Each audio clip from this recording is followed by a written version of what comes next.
दर्शन शुरू जागो सैया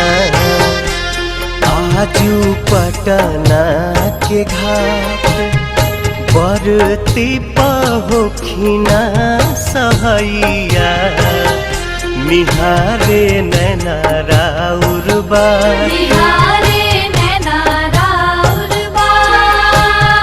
दीही दर्शन शुरू जागो सैया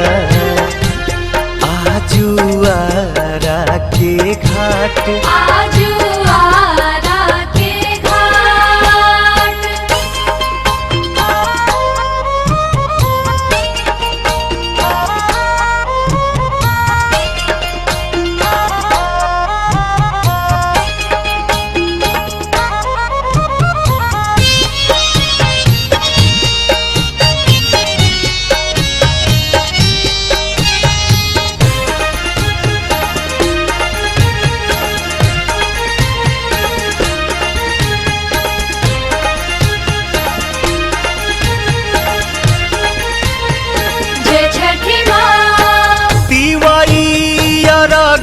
देवे अली गंगा घाटिया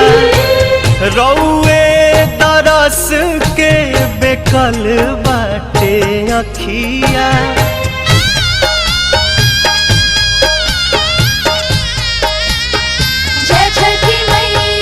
तिवाई अर्घ देवे अली गंगा घाटिया रौए दरस के बेकल बाटे अखिया हरि देव दुखवा बलैया उगी पूर्व से मुस्कात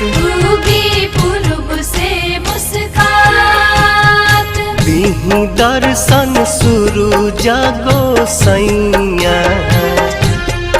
आजू देव मुंगा के घाट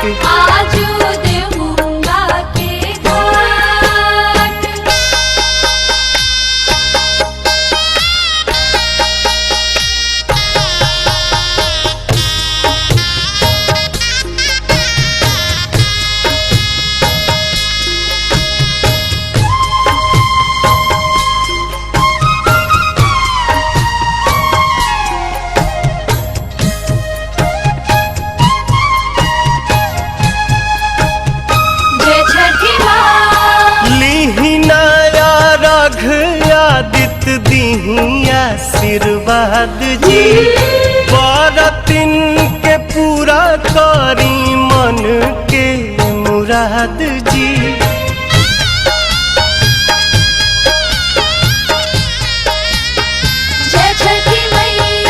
लीहिना